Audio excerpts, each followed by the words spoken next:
Gloria al nombre de Jesús. Tenemos todos, mis amados hermanos, el capítulo 8 del libro del Éxodo. Vamos a dar lectura en el versículo 24 al 27. Yo hoy quiero hablar bajo el tema decidir a quién servir. Ese es el tema que hoy quiero dialogar con ustedes. Así que vamos entonces a dar lectura. El versículo 24 dice: y Jehová lo hizo así, y vino toda clase de moscas molestísimas sobre la casa de Faraón, sobre las casas de sus siervos y sobre todo el país de Egipto, y la tierra fue corrompida a causa de ellas. Entonces Faraón llamó a Moisés y a Aarón y les dijo: andad, ofreced sacrificio a vuestro Dios en la tierra. Y Moisés respondió: no conviene que hagamos así, porque ofreceríamos a Jehová nuestro Dios la abominación de los egipcios. He aquí, si sacrificaremos la abominación de los egipcios delante de ellos, no os apedrearéis. Versículo 27. Camino de 3 días iremos por el desierto y ofreceremos sacrificio a Jehová nuestro Dios, como Él nos dirá. Hasta ahí dejamos la lectura. Damos gracias a Dios, bendecimos su nombre, le pedimos que nos acompañe. Buen Dios y Padre, Dios de gracia, Dios de bondad y de misericordia. Señor, estamos agradecidos porque una vez más nos permites el estar aquí reunidos para poder adorarte, bendecirte y exaltar tu nombre. Señor, es un privilegio el que tú nos concedes el poder hacerlo. Señor, te pedimos hoy que ministre nuestras vidas, nuestros corazones, nuestros pensamientos. Señor, háblanos, toca, quebranta, rompe, desata, Señor, en la vida de nosotros todo ligamento, toda ligadura, toda cadena, todo pensamiento, todo lo que pueda estar estorbando, todo lo que impide, todo lo que estorba, todo lo que no nos deja servirte, Señor, cada día mejor. Que en este día, hoy, tu palabra venga a ser, Señor, ese rema en nosotros, en nuestras vidas, Padre de la gloria. Que tu palabra venga a trabajar, a obrar en cada uno de nosotros a través de tu Espíritu Santo. Quebranta, Señor, el corazón, el pensamiento, derriba todo pensamiento altivo, todo pensamiento, Señor, que quiera, Señor, ir delante, sabiendo, Señor, que tú eres más grande y poderoso. Hoy, en esta preciosa hora, nos ponemos en tus manos. Guía nuestras vidas, guía nuestros corazones y úsanos como tú sabes usarlo. En el nombre de Jesús. Amén y amén. Tenga la amabilidad de tomar su lugar. Muchas gracias. Bueno es el Señor.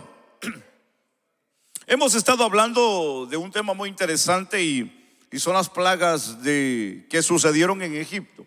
Estas plagas, lo que vino a dañar y a traer grandes sufrimientos, llanto, dolor, vino a traer agonía, tristeza, pero también vino a cumplir un propósito, que esa es la parte importante de la que consideraremos y miraremos.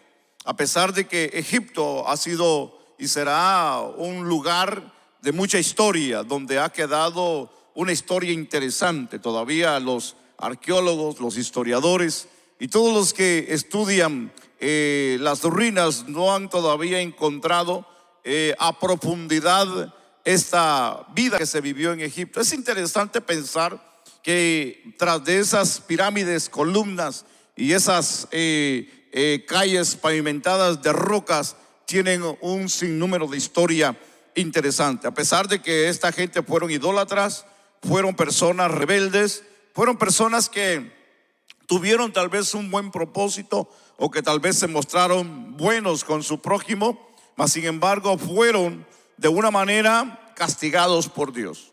Eso quiere decir de que de una manera Dios es justo. No es que Dios sea malo, no, Dios es justo. Y cuando la Biblia dice que Dios es justo, es que la Biblia quiere decir que Dios paga no solo las intenciones, sino los hechos de cada individuo.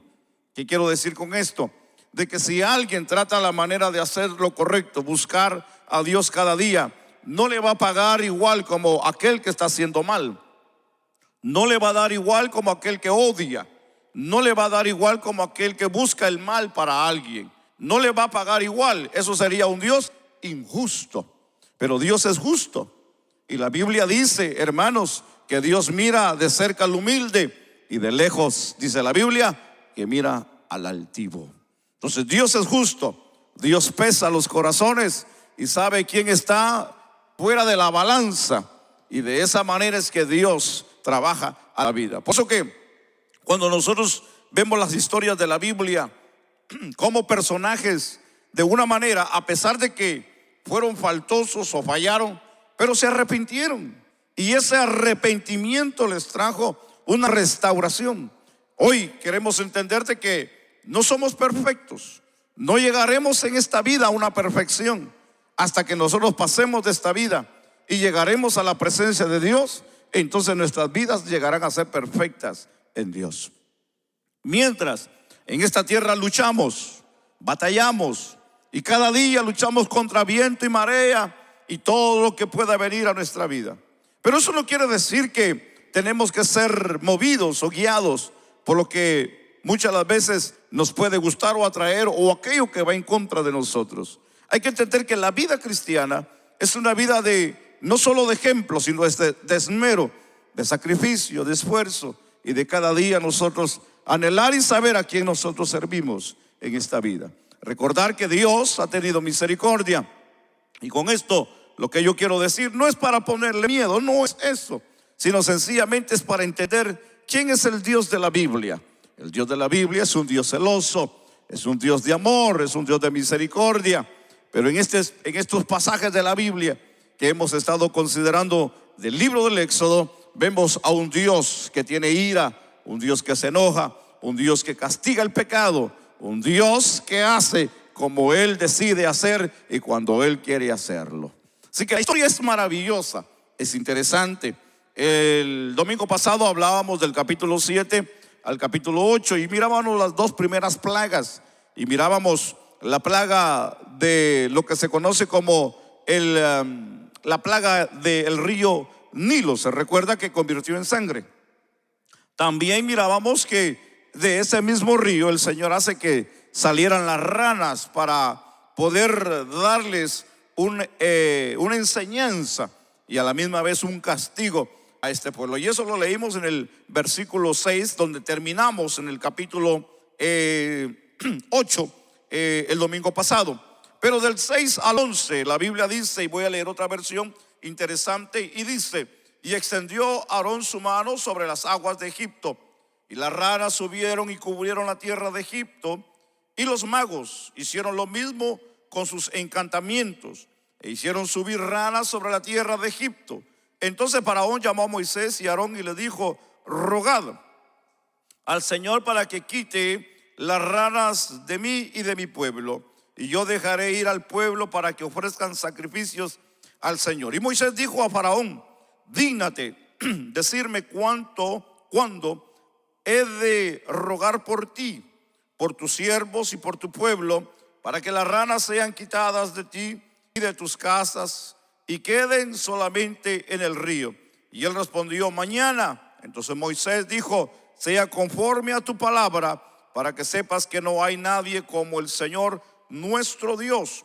Y las ranas, dice la Biblia, que se alejarán, y las ranas se alejarán de ti y de tus casas y de tus siervos y de tu pueblo, solo quedarán, la Biblia dice, en el Nilo. Y así mismo sucedió. Y la Biblia nos enseña de que las ranas, hermano, murieron. Y murieron todas, dice la Biblia, en el versículo 12 al versículo 15, dice la Biblia. Entonces Moisés y Aarón salieron de la presencia de Faraón, y Moisés clamó al Señor acerca de las ranas que él había puesto sobre Faraón. Y el Señor hizo conforme a la palabra de Moisés, y dice la Biblia: murieron las ranas de las casas, de los patios y de los campos, y las juntaron en montones, y la tierra se corrompió. Pero al ver Faraón que había alivio, endureció su corazón y no los escuchó, tal como el Señor, dice la Biblia, les había dicho. Aquí vemos una vez más mis amados hermanos, que los magos de Egipto quisieron una vez más reproducir la plaga, la cual revela de una manera el engaño de Satanás. La Biblia nos enseña en los versículos anteriores que los magos de Egipto reproducieron las ranas como hicieron con el agua. Hicieron el milagro, pero hay un problema aquí serio, y es que ellos pudieron hacer el milagro en pequeño, pero no pudieron quitar el problema. El problema no es hacerlo, el problema es quitarlo. El diablo, que el Señor lo reprenda, es padre de mentira, dice la Biblia. Y cómo ha engañado y cómo sigue engañando a la gente. Y cómo va a seguir engañando a la gente. Porque el propósito de él es engañar. ¿Qué queremos decir con esto? Que los milagros no son el todo. Lo que te puedan decir o lo que te puedan hacer delante, o que te puedan hacer debajo de una manta y sacarte un conejo, eso no quiere decir que sea Dios. De que a ti te pongan una cuenta de banco, una cuenta, que te pongan dinero en tu cuenta porque alguien lo dijo, eso no quiere decir que es Dios. O de que alguien te diga que vas a ser sano, eso no quiere decir que sea Dios. Porque hoy en día tanta gente, hermano, promete tantas cosas. Para eso están los brujos. Los brujos te pueden leer el futuro, pero eso no quiere decir que es Dios. El brujo te puede decir que te vas a enamorar, o que vas a tener la mejor mujer o el mejor esposo de la vida o del mundo, pero eso no quiere decir que es Dios. Entonces no podemos nosotros engañarnos a lo que la vida, a lo que el mundo, a lo que se mueve afuera, sino que hoy tenemos que entender una de las cosas importantes, y son las artimañas del enemigo. Ahora, entendamos esta parte, y es interesante, porque el diablo engaña. ¿Sabía usted eso? El diablo es engañador. ¿Y dónde trabaja el diablo? En la mente, en el corazón. Trata la manera de poner ideas, poner imágenes, poner pensamientos, poner corazonadas, poner, incluso usar a alguien. Muchas las veces usa al ser más querido. Puede usar al esposo, puede usar a la esposa, puede usar al hijo, puede usar al vecino, puede usar a la persona más querida del trabajo, puede usar a alguien, hermano, porque el enemigo así trabaja, con el fin de destruirnos. Pero hoy tenemos que entender esta parte interesante, lo que la Biblia nos enseña. En este pasaje nos ofrece una amplia visión del endurecimiento del corazón de Faraón, que hablábamos el domingo pasado. Y entender que de una manera lo que Dios quería era demostrar lo que había en el corazón de ese gran hombre, de ese rey, de ese Faraón, que para ellos era Dios. Para ellos era un Dios, porque para ellos los faraones fueron algo importante en la vida. A pesar de que la historia enseña que hubieron muchos faraones, y entre ellos hubo una mujer que fue faraona. A pesar de que esta mujer de una manera mostró tal vez una simpatía a una vida mejor, a una vida de paz, de tranquilidad, pero nunca dejaron la idolatría. Al contrario, ellos siempre trataban la manera de marcar sus vidas a través de lo que ellos hoy nosotros vemos arqueológicamente, de todo lo que se ha descubierto, y son las imágenes de ellos mismos, las estatuas que representaron sus personas. Eso quiere decir que ellos se consideraban Dios. Pero aquí estamos viendo un cuadro interesante, donde la Biblia nos enseña que Dios les vino a enseñar a través de todos estos milagros y de todas estas señales y de estos juicios, porque fueron juicios a la vida de ellos, demostrarles que los dioses de ellos para Dios no eran dioses, ni mucho menos eran poderosos delante de Él. Les demostró que lo que ellos adoraban no tenía poder delante de Dios. Y hoy estaremos entendiendo la tercera plaga, y hablamos del versículo 16 al versículo 19. Y miraremos la plaga de los piojos. Qué plaga tan difícil, ¿verdad? Es decir, que los piojos, ¿desde cuándo es que no existen, hermano? Y aquí vemos esta parte interesante. Dice el versículo 16: entonces el Señor dijo a Moisés: di a Aarón, extiende tu vara y golpea el polvo de la tierra para que se convierta en piojos por toda la tierra de Egipto. Y así lo hicieron. Y Aarón extendió su mano con su vara, y golpeó el polvo de la tierra, y hubo piojos en hombres y animales. Todo el polvo de la tierra se convirtió en piojos por todo el país de Egipto. Y los magos trataron de producir piojos con sus encantamientos, pero no pudieron, dice la Biblia. Hubo pues piojos en hombres y animales. Entonces los magos dijeron a Faraón: este es el dedo de Dios. Pero el corazón de Faraón se endureció y no los escuchó, tal como el Señor había dicho. Fíjese que mientras yo he estado estudiando un poquito la historia de los egipcios, me ha llamado mucho la atención. Pero una de las cosas que todavía no ha llegado yo a entender por qué es que esta gente se rapaba hasta la cabeza. Y probablemente hoy yo pueda decir que por culpa de los piojos, pues. Aquí hay un cuadro interesante. Fíjese, no sé si usted ha visto un poquito la historia de los egipcios. Los egipcios son muy curiosos, tienen unas costumbres muy raras tiene esta gente. Tuvieron muy raras, bíblicamente muestran algunas. Pero aquí hay un problema muy serio. Y el problema es de que el faraón, dice la Biblia, que endureció su corazón cuando la plaga de las ranas se detuvieron. Entonces, una vez más Dios le dice a Aarón que golpee la tierra para que produzca plaga de piojos. Y usted leyó conmigo donde la Biblia dice que se llenaron de piojos. ¿Quiénes, hermanos? ¿Leyeron conmigo? ¿Quiénes se llenaron de piojos? Los animales y los hombres. Amén. Entonces quiere decir que la plaga se metió por todos lados. Oiga, qué difícil es tratar la plaga de los piojos. Es duro.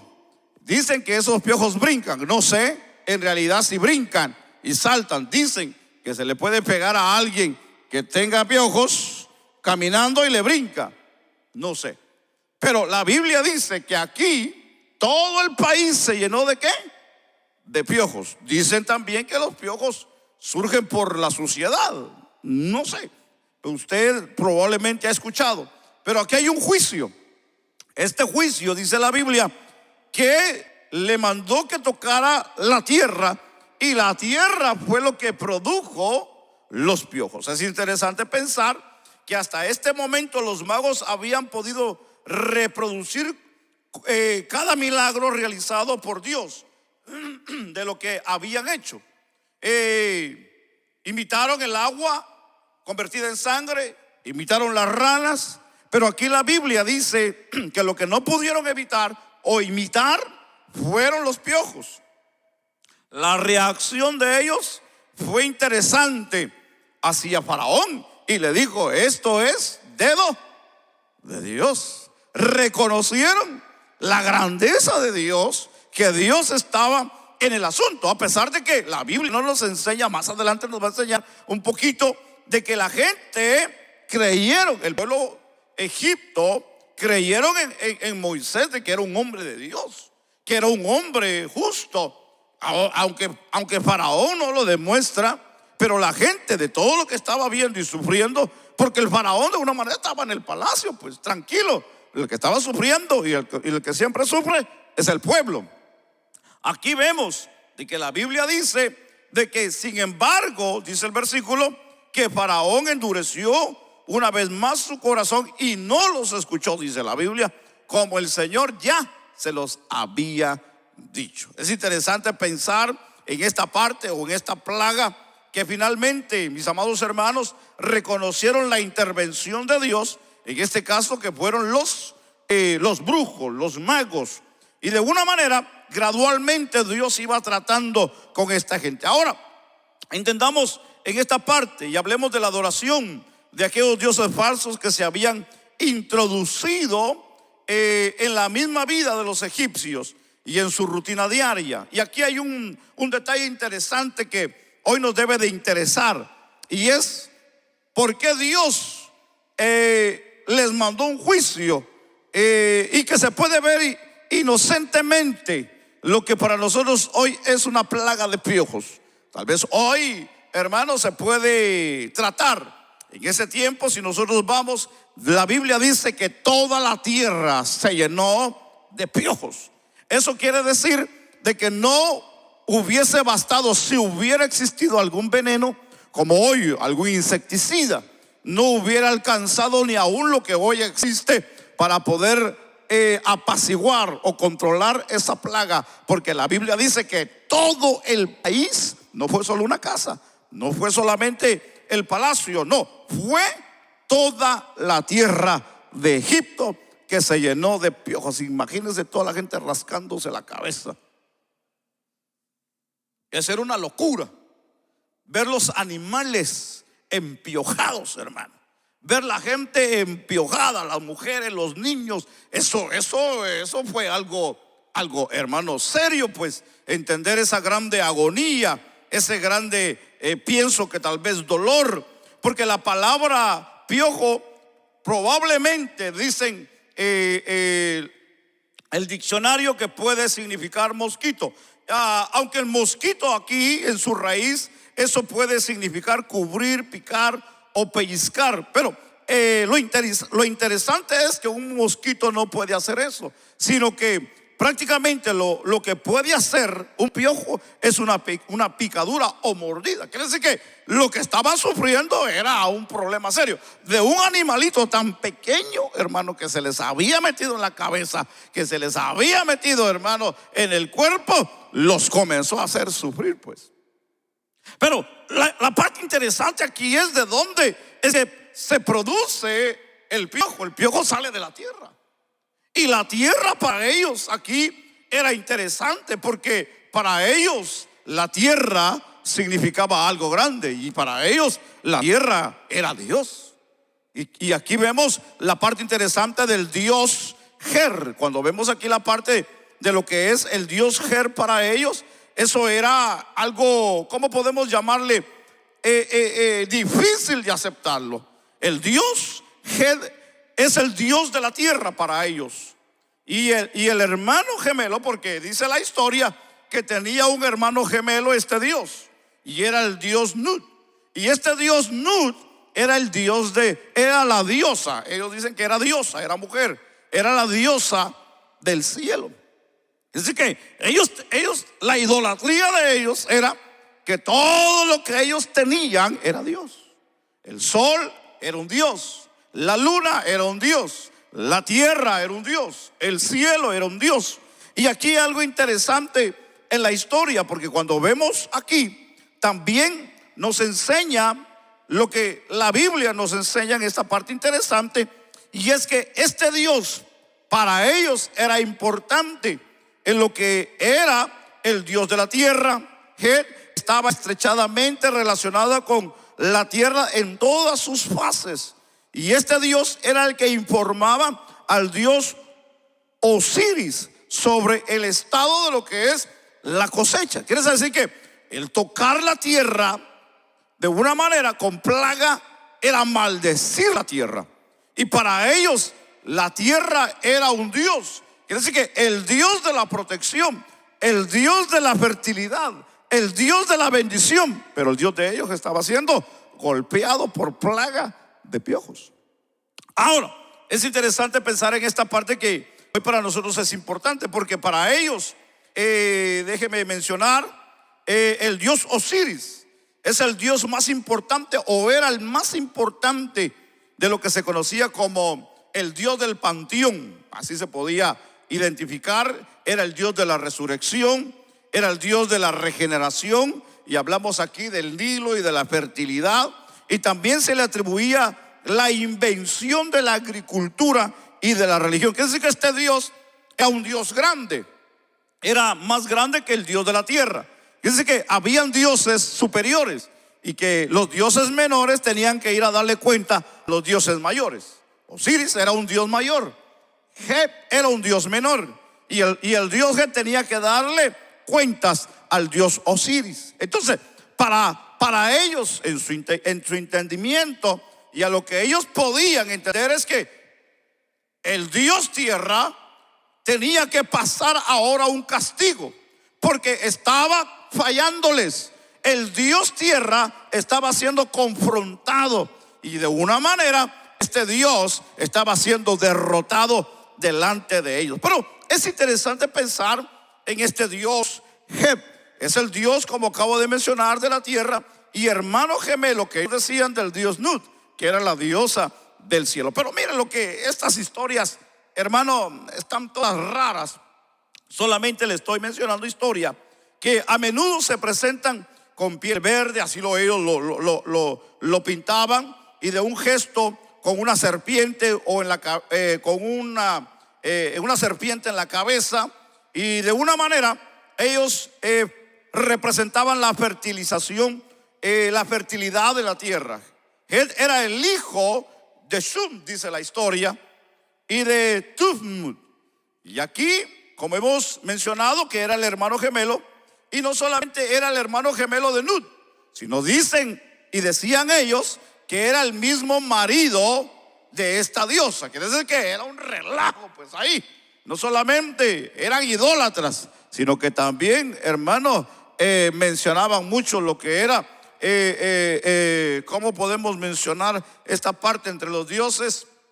El pecado, la falsedad, no solamente la idolatría, sino que también el adulterio entre los dioses de ellos. Qué relajo de gente, hermano, qué pensamiento. Mas sin embargo, Dios les estaba enseñando que sus dioses no tenían poder, que sus dioses sencillamente era la naturaleza, y que Dios tenía el poder sobre la naturaleza. Pero es hoy traer este ejemplo a la vida hoy cotidiana y entender que la gente, hermano, sigue adorando, sigue buscando, sigue detrás de objetos, hermano, que no tienen vida y que mucho menos pueden dar vida. Pero así es la gente, así es el hombre. El hombre busca a quien adorar. Lastimosamente, hermano, adora lo que no es Dios.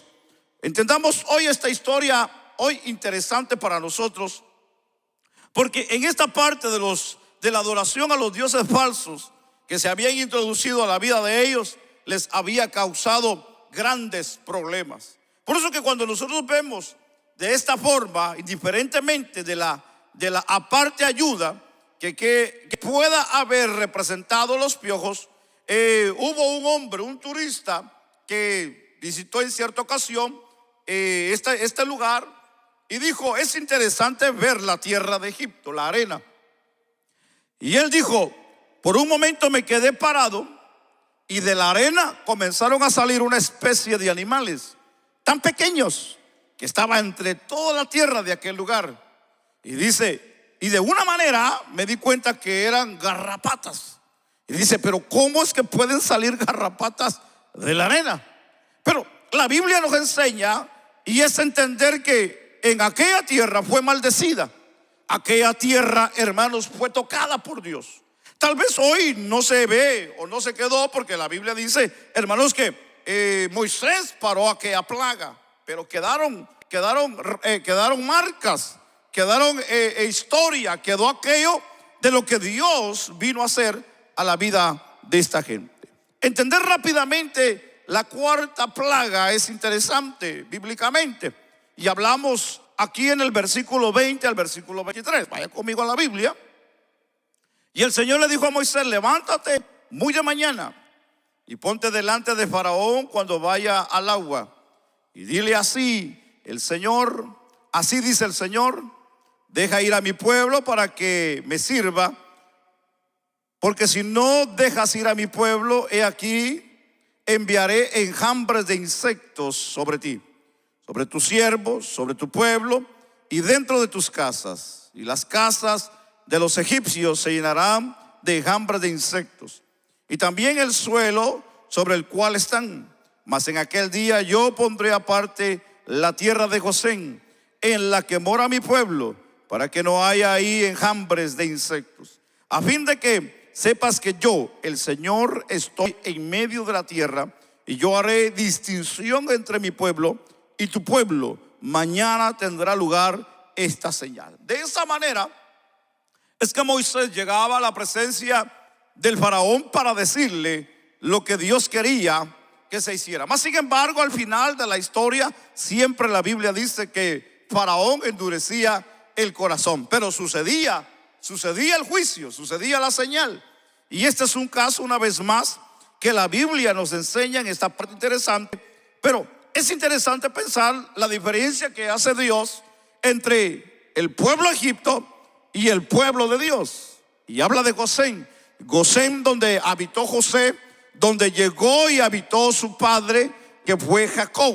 Es interesante pensar que Dios estaba cuidando de esta gente, de este pueblo, que todo lo que estaba sucediendo en Egipto, hermano, no llegaba a ese lugar, que era parte también de Egipto, pero Dios tenía el cuidado de su pueblo. Eso es interesante pensar, amén, de que Dios cuida a su pueblo, Dios cuida a sus hijos. Y aquí tenemos una gran señal de lo que es el cuidado de Dios a la vida de sus hijos. Es interesante aquí pensar que cuando vemos esta historia, vemos aquí el cuarto juicio, que era esta plaga de insectos que habrán sido muy probablemente, como se conoce y se ha dicho, que probablemente haya sido el escarabajo, que el escarabajo fue el que apareció y el que vino a traer este gran problema, y que la Biblia habla de enjambres, hermano, de moscas, de insectos, pero uno de ellos se cree que pudo haber sido más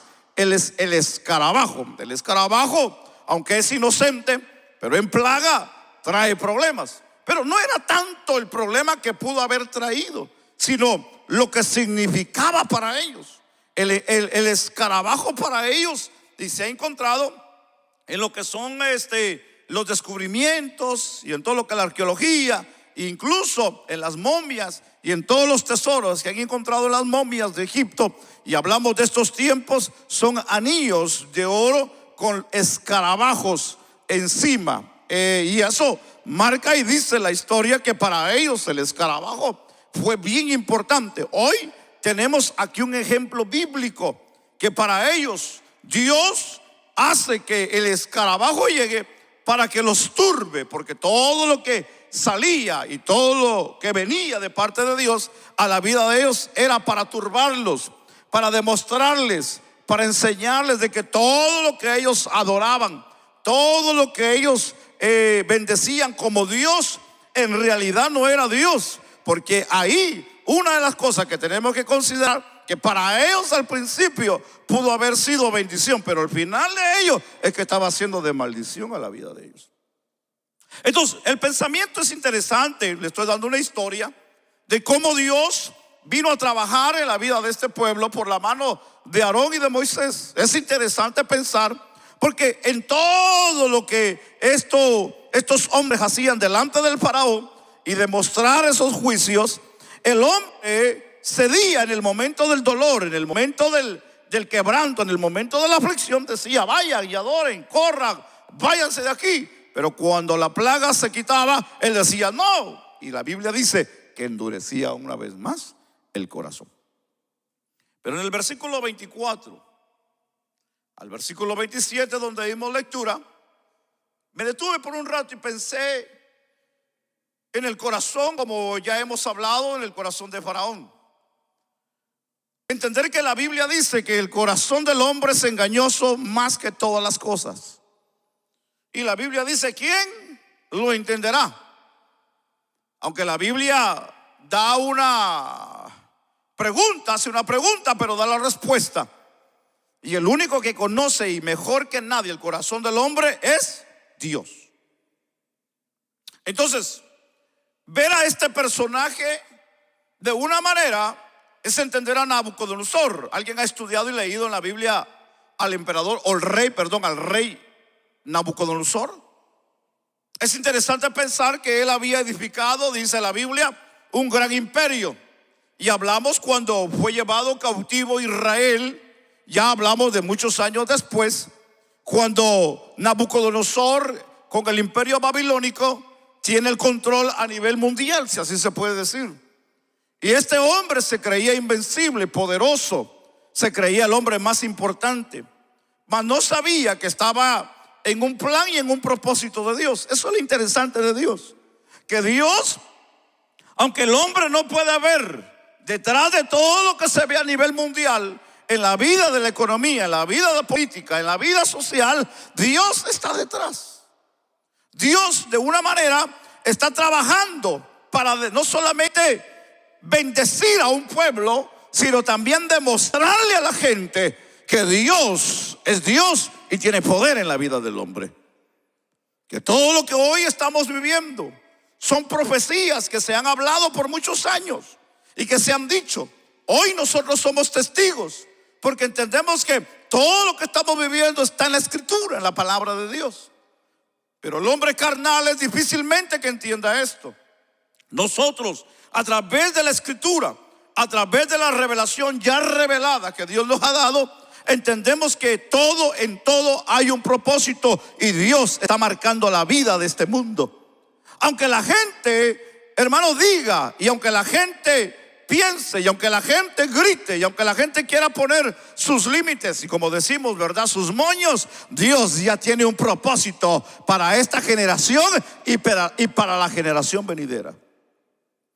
Escuche bien, por favor, y entendamos esta parte que es interesante de lo que yo quiero hoy terminar. Y quiero terminar hablando a quién nosotros hemos decidido servir en la vida. ¿Por qué hago esta pregunta, si así podemos hoy decirla? Y usé el ejemplo de Nabucodonosor, que es un ejemplo maravilloso. Entender que él no creía en Dios. Creía en Dios, pero a su manera. No en el Dios que después él confiesa, diciendo que era el Dios de Daniel, era el Dios verdadero. Porque la Biblia dice que cuando él, hermano, que ya se le había dicho por profecía que el corazón de él cambiaría como de animal, cuando él sale, dice la Biblia, por su alcoba y por su terraza, y ve aquella gran hermosura, y dice: no es esta la gran Babilonia que yo he edificado. Y la Biblia dice que el corazón de aquel hombre se convirtió en corazón de animal, y su vida, dice la Biblia, que fue con los animales, con las bestias del campo. La Biblia dice que le creció plumaje como de ave, le crecieron las uñas como de animal, y vivió, que dice la Biblia, que él se bañaba con el rocío del campo de la mañana, hasta que la Biblia dice que le llegó el tiempo que Dios le había marcado, y la Biblia dice que volvió en sí y reconoció que el Dios del cielo era el Dios verdadero. Pero no hasta que tiene la gran experiencia, pues. No hasta que pasa la vida de animal. No hasta que come con los animales. No hasta que vive allá con los animales. Reconoce que Dios de los hebreos, del que se le habló, del que se le dijo, es el Dios verdadero. El hombre no va a reconocer hasta que tiene la experiencia en la vida. Aunque déjeme decirle una cosa, hay mucha gente, como en el caso de Faraón. Dios le habla una vez, le habla dos veces, le habla tres veces, le habla cuatro veces, y todavía no toma una decisión para servir a Dios. Dice: ahora sí voy a servir a Dios. Cuando está en el hospital, cuando está en la situación, cuando está tirado en la economía, cuando el doctor le dice: te vas a morir de cáncer, te vas a morir del problema del riñón, está tirado en la cama, no hay solución, y dice: ahora sí, Dios, te voy a servir. Pero cuando se levanta de la cama, ¿qué es lo que pasa? Muchas de las veces se olvida de ese Dios al que le hizo una promesa un día, y vuelve su vida normal, y vuelve su condición normal, y comienza a trabajar, y comienza a ganar dinero, y se comienza a olvidar del Dios que le sanó, del Dios que bendijo, del Dios que le dio el trabajo cuando le pidió trabajo, cuando le dijo: si me llevaras a aquel país, yo te voy a servir. Ahora está en el país donde él quería, y todo lo que tiene, pero no es como él prometió a Dios. ¿Qué tantas promesas hemos hecho en la vida nosotros? ¿Qué tantas promesas nosotros le hacemos a Dios en los momentos de necesidad? Si me sanas a mi esposa, te vamos a servir. Si me sanas a este viejo perezoso, te vamos a servir. Y Dios viene y sana al viejo perezoso, y vuelven a caer a lo mismo, pues. Muchas de las veces venimos a caer como en el corazón de Faraón. Venimos, Dios nos habla y nos dice 1, 2, 3, 4 veces, y a veces preguntamos: ¿hasta cuándo? ¿Hasta cuándo se va a componer? ¿Hasta cuándo va a reaccionar? ¿Hasta cuándo va a resultar? ¿Hasta cuándo se va a convertir? ¿Hasta cuándo va a cambiar? Pero no estamos hablando de gente que, hermano, ¿cómo podemos llamarle a esto? Está metido allá haciendo cosas tremendas. Sencillamente son aquella gente, hermano, que conocen de Dios, conocen del evangelio, conocen de la justicia, conocen del amor. Incluso hay gente que un día fueron maestros, predicaron, enseñaron, fueron líderes de alabanza, fueron líderes, hermano, dentro de sus iglesias, predicaron, enseñaron, y hoy están sentados cuestionando a Dios. Porque lo que hace la gente es que cuestionan a Dios. Quieren saber más que Dios muchas de las veces. Y preguntan por qué esto y por qué lo otro, y aquí y allá. Y son los menos que ayudan dentro de la obra de Dios. Pero un día fueron ejemplares, un día fueron, hermanos, motivadores, un día fueron mano derecha, un día fueron edificadores, hermanos. Pero hoy, si usted los mirara, es todo lo contrario, pues. Quiere decir que hay un problema cuando caemos, cuando aquello que un día para nosotros fue motivación en nuestra vida espiritual cada día, ahora es un tropiezo en la vida. Por eso que menciono de que en la vida de Egipto para ellos fue una bendición, de una manera que ellos creían que estaban bien, pero cuando llegó la mano de Dios, ahora no es una bendición, ahora es un juicio a la vida de ellos. ¿Pero por qué?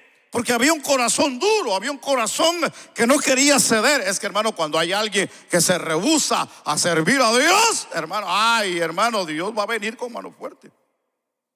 Dios va a venir con mano fuerte. Porque Dios quiere dejarle claro al hombre que Dios es Dios y no hay nadie como Él.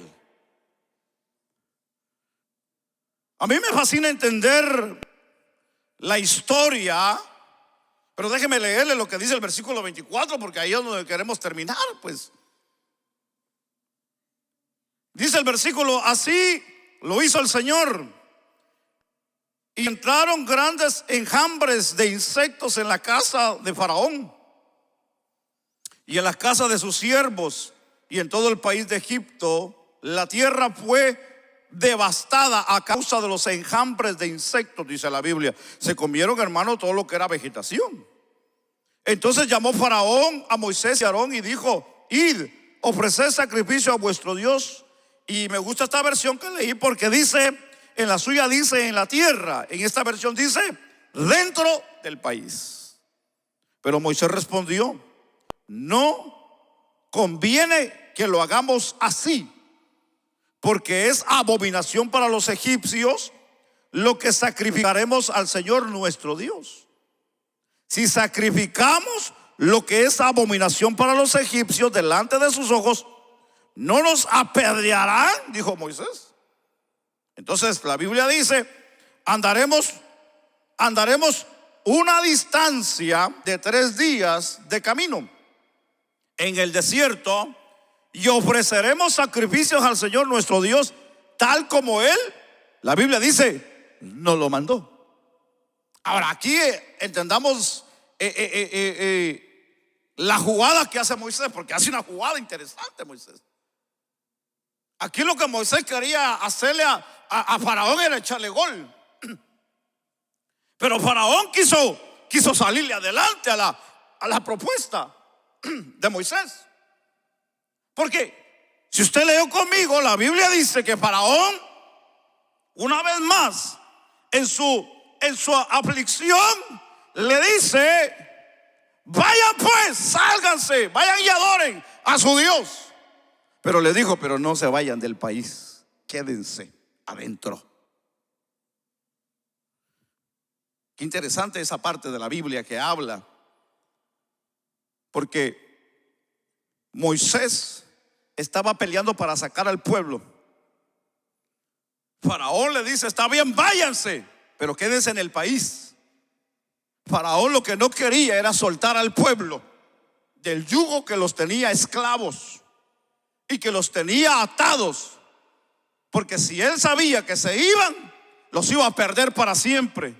Entonces, en otras palabras, dice: está bien, tranquilos, yo los voy a dejar ir, les vamos a soltar el yugo, les vamos a dar libertad, tranquilos, pero quédense ahí, no se muevan, ahí donde están, dentro del país, ustedes hagan, todo está bien, adoren, hagan lo que tienen que hacer, va a estar tranquilo. Pero él sabía que dentro del país el que tenía el control era él, no eran ellos.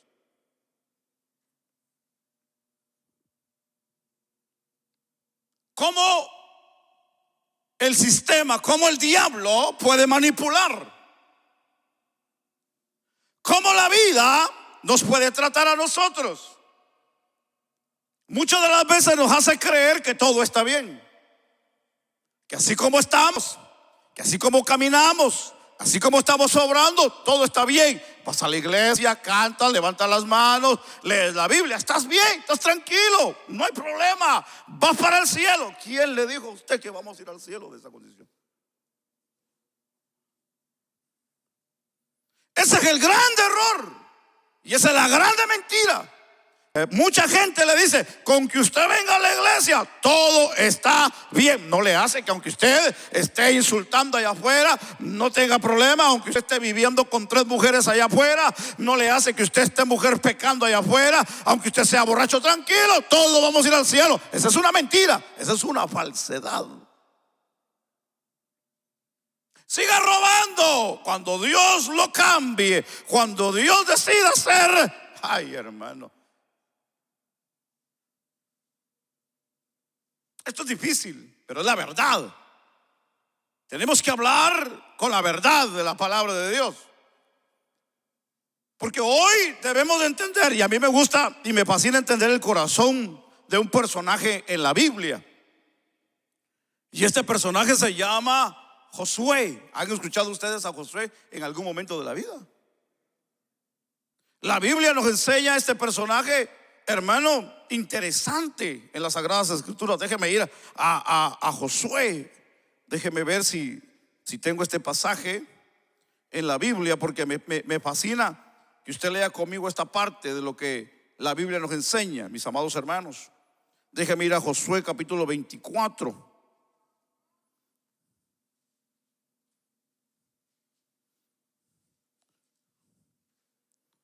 Este capítulo es interesante.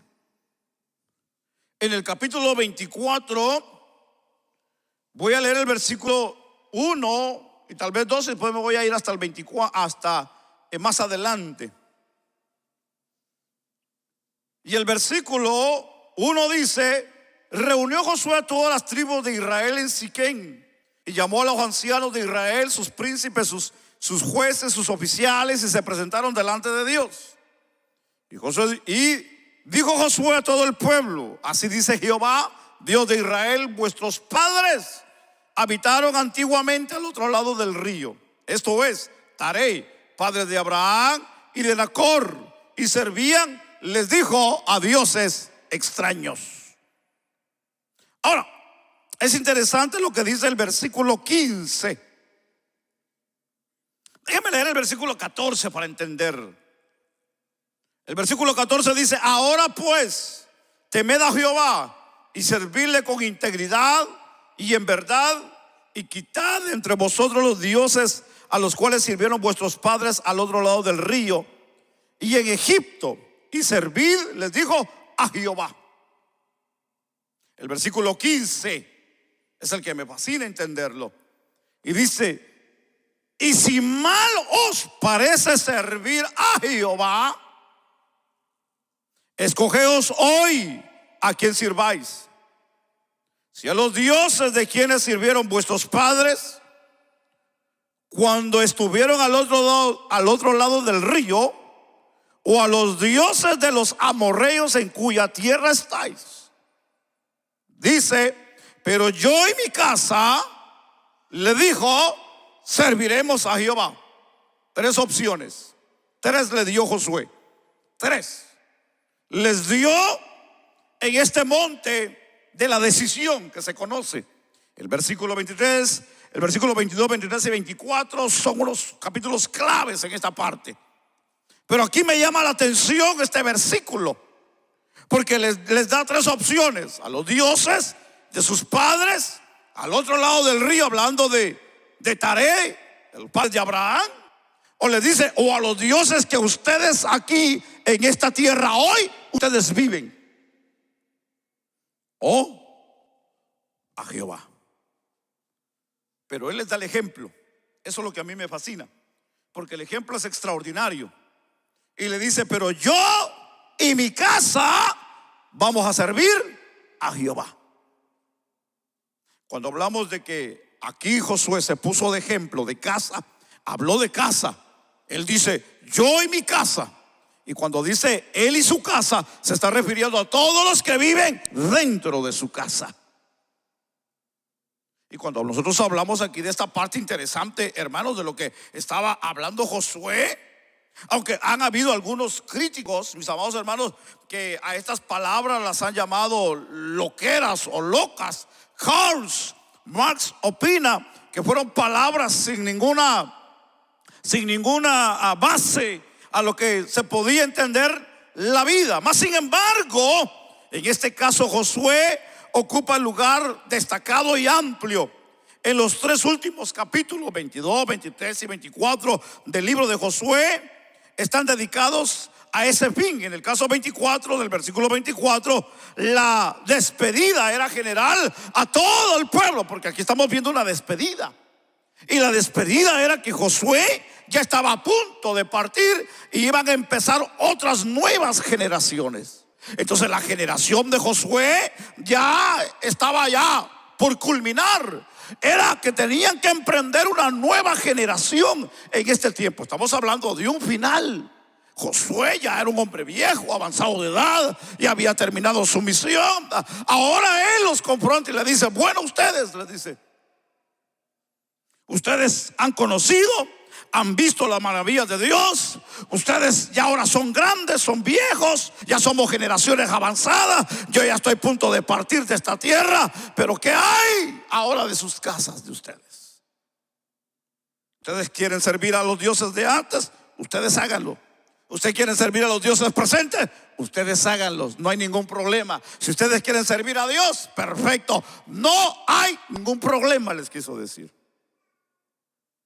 Tranquilo, tranquilo, todo va a estar bien, lo que ustedes decidan. Pero el final es lo que va a hablar.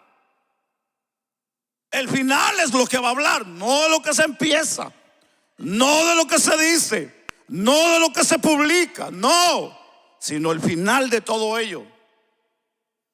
Hace 2 o 3 días estaba viendo unas publicaciones que me impactó el corazón, el alma, y me hizo reflexionar en muchas cosas de la vida. Y en esas imágenes, fotografías que se compartieron, se ven grupos de niños alrededor de un crucigrama satánico, vestidos de negro, haciendo culto a Satanás. Otros haciendo culto de sacrificio. Y de esa manera niños preparándolos para el satanismo o ya practicando satanismo. Eso quiere decir de que cuando hablamos de familia, hay muchas familias de que no piensan como nosotros, o que tal vez entre nosotros no todos pensamos iguales en lo que es la familia. Porque hay muchos que piensan que el tener familia es solamente ir y trabajar y traerles de comer a los niños y darles todo lo que necesitan. Eso no es tener familia. Si usted piensa así, usted está equivocado, hermano. Si usted cree que ser padre es darle de comer a los hijos, usted está equivocado como padre. Si usted cree que como madre es solamente atenderlos, usted está equivocada. Eso no es ser madre. Eso lo puede hacer cualquier persona por sus hijos. Eso lo puede hacer el gobierno. Eso lo puede hacer la vecina. Eso lo puede hacer el vecino. Eso lo puede hacer cualquiera. Cuando hablamos de padres, hablamos de madres. Estamos hablando de personas que saben lo que están haciendo y saben el trabajo que llevan que hacer y que tienen que hacer en la vida. Y es no solamente darles lo que necesitan de alimento y de vestuario, sino darles la atención, darles la educación, darles el consejo. Cuando hay que decirles no, es no.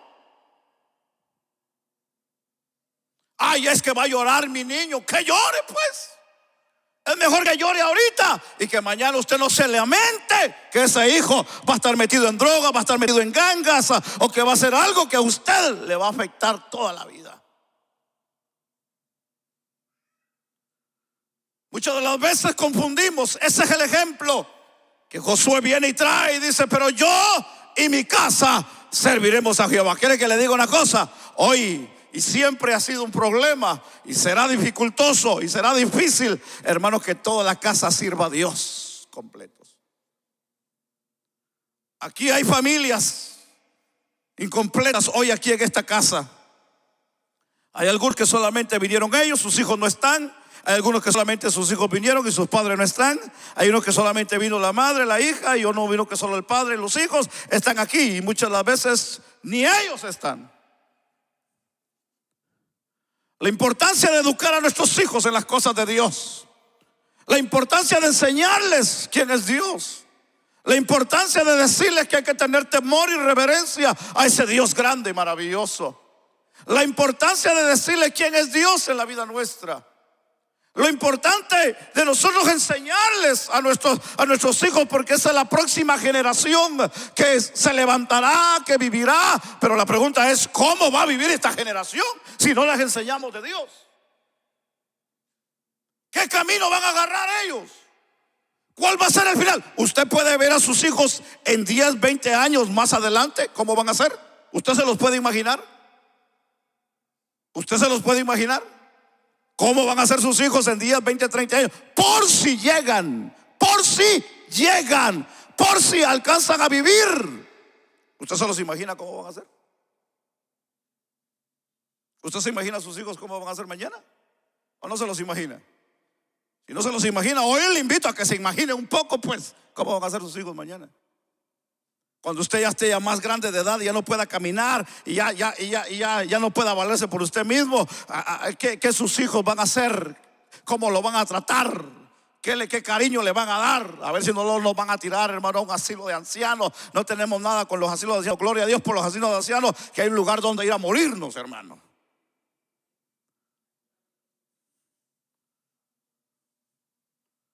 Pero usted ha llegado a pensar por un momento lo que usted está edificando en esta vida. Usted por un momento se ha parado a pensar lo que usted está edificando en su casa. ¿Qué está edificando en su casa usted? ¿Qué estamos haciendo? ¿Qué estamos haciendo con nuestras familias? ¿Las estamos bendiciendo o las estamos destruyendo?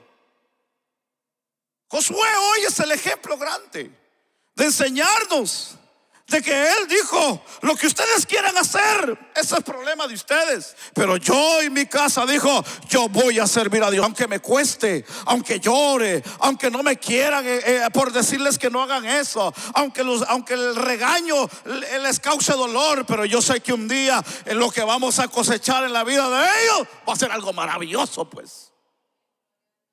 Porque lo que tenemos hoy en nuestras casas son hijos rebeldes, hijos malcriados, que no agradecen lo que los padres están haciendo por ellos. Y así todavía les regalamos y les damos y los recompensamos. ¿Para qué? Para que nos sigan tratando mal. ¡Ja!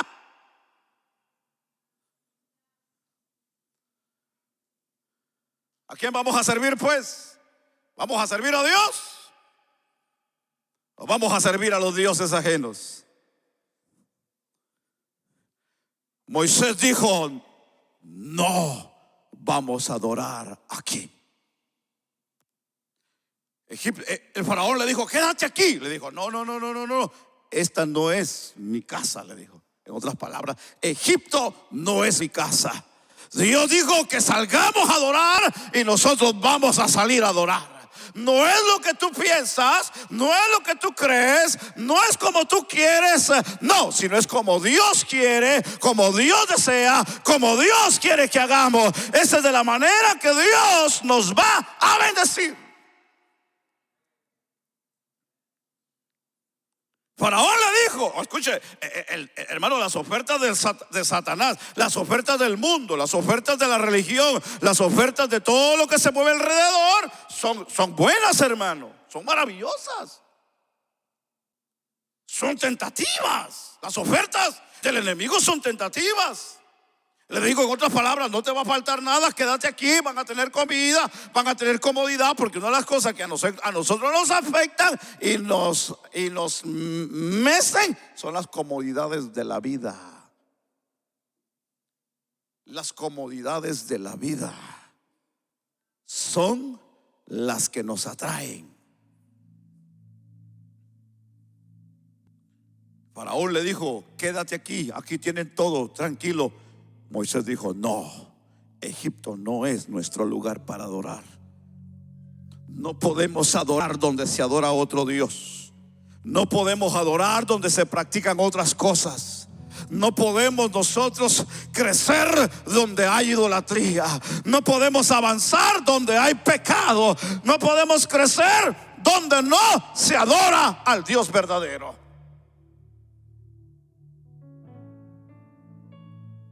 Moisés decidió a quién servir y dijo, no serviremos a tus dioses, nosotros serviremos a Jehová de los ejércitos. Josué se para años después y dijo, yo y mi casa serviremos a Jehová. Allá en el capítulo 1, en Primera de Reyes, en el capítulo 18, hay un hombre que se para sobre sus pies y le dice a todo el pueblo, ahora pues ustedes decidan a quién van a servir. Les dijo, si a los Baales o al Dios verdadero. Pero le dijo, pero no cavilen en dos pensamientos. No podemos servir a dos señores. No podemos caminar en dos caminos. No podemos beber de dos aguas. No podemos dejar que dos dioses nos quieran bendecir. No podemos dividirnos y caminar en diferentes direcciones, porque llegará un momento donde tendremos que elegir. Y muchas de las veces la gente elige más por el mal que por el bien. Moisés dijo, no. Nosotros tenemos que salir de esta idolatría. Tenemos que salir de esta clase de vida. Tenemos que salir de esta condición de vida. Tenemos que irnos lejos de aquí. Esta no es nuestra casa. El mundo no es nuestra casa. No es la religión. No es lo que nos ofrece el diablo. A Jesús le ofrecieron todos los reinos. Jesús le dijo, no, olvídate. No se te ha olvidado que yo soy el dueño de todo. Hoy tenemos que entender que el Dios que servimos es el dueño de todo. Nosotros no tenemos que buscar otro Dios, porque el Dios verdadero es el Dios del cielo. Con ese es suficiente, con ese nos basta, con ese es poderoso para nosotros poder vencer en la vida. No te confíes que alguien te va a sacar de tu ruina o de tu problema si no es Dios.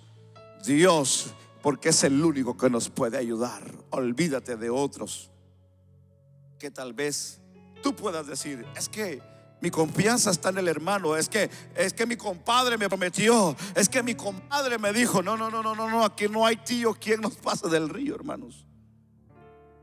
Si Dios no está con nosotros, hemos perdido la batalla. Llévate eso en tu corazón. Josué se paró firme para hacer una línea y decir, de aquí en adelante llegará otra generación, pero esta generación vendrá con fuerza si deciden servir a Dios. Pero si no deciden servir a Dios, entonces todo esto será un fracaso. No importa cuánto tú le dejes de herencia a tus hijos, no importa cuánto tú hayas hecho por tus hijos, si tus hijos no tienen temor de Dios, todo eso les servirá para destrucción a sus propias vidas. Pero si tus hijos han crecido en el temor de Dios, tenlo por seguro que aunque no tengan y no les dejes herencia, Dios nunca los dejará abandonados. Dios nunca los va a dejar, porque Dios es fiel y Dios de promesas. Dios es Dios verdadero. Dios es Dios grande, que Él ha prometido estar con nosotros todos los días. Pero la decisión es tuya, la decisión es mía. ¿A quién vamos a servir? Si tú estás sirviendo a Dios, te felicito.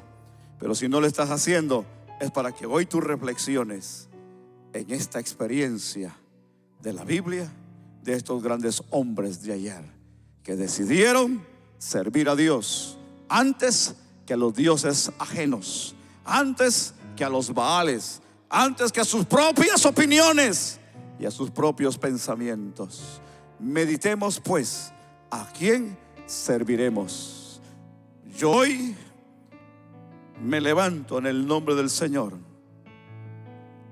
Aunque no somos perfectos, aunque no somos personas que tal vez podemos ofrecer mucho, pero una cosa sí debemos de saber, que nuestro corazón debe de ser sincero a Dios. Y hoy mi compromiso es servir a Dios, no solo yo, sino toda mi casa.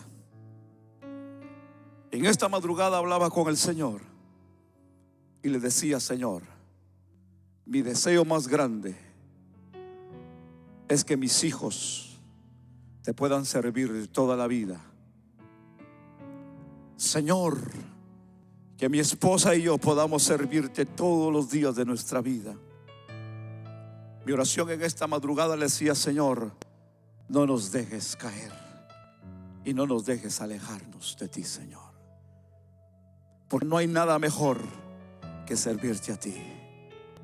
Aunque no tenemos riquezas, aunque no tenemos tal vez un gran futuro aquí en esta tierra, aunque tal vez no tenemos salud, pero te tenemos a ti, Señor, que tú eres el todo para nosotros.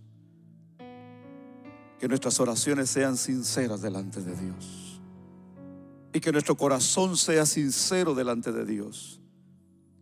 Que le podamos decir: no importa en qué condición estemos o caigamos, pero Señor, aquí estamos para servirte, para amarte y para entregar nuestra vida por causa de tu evangelio. Yo le hago la pregunta a usted: ¿usted está dispuesto a dar su vida por causa del evangelio? Vuelvo y repito, ¿usted está decidido a dar su vida por causa del evangelio de Cristo, por aquel que ya dio su vida por usted? Si usted está dispuesto, yo lo felicito. Pero si usted no está dispuesto, hoy le hacemos la invitación que reflexione. Y es mejor tener a Dios que vivir sin Dios, porque Dios nos da más la seguridad que el Dios del dinero en esta vida. Así que recuérdese quién es su Dios y a ese servir. Recuérdese que al Dios que la Biblia nos enseña es el Dios que hizo toda la creación y les enseñó a los egipcios que ni el río, que era el Dios de ellos, los iba a salvar, que el Dios de la tierra, que era el Dios de ellos, los iba a salvar, que el Dios de las ranas, que era el Dios que adoraban, el Dios del escarabajo, y nada de eso los podía salvar de la mano de Dios, porque solo hay un Dios y ese es Jehová. ¿A quién pues serviremos hoy? ¿A Jehová o a los dioses extraños? Que Dios te bendiga. Pongámonos sobre nuestros pies.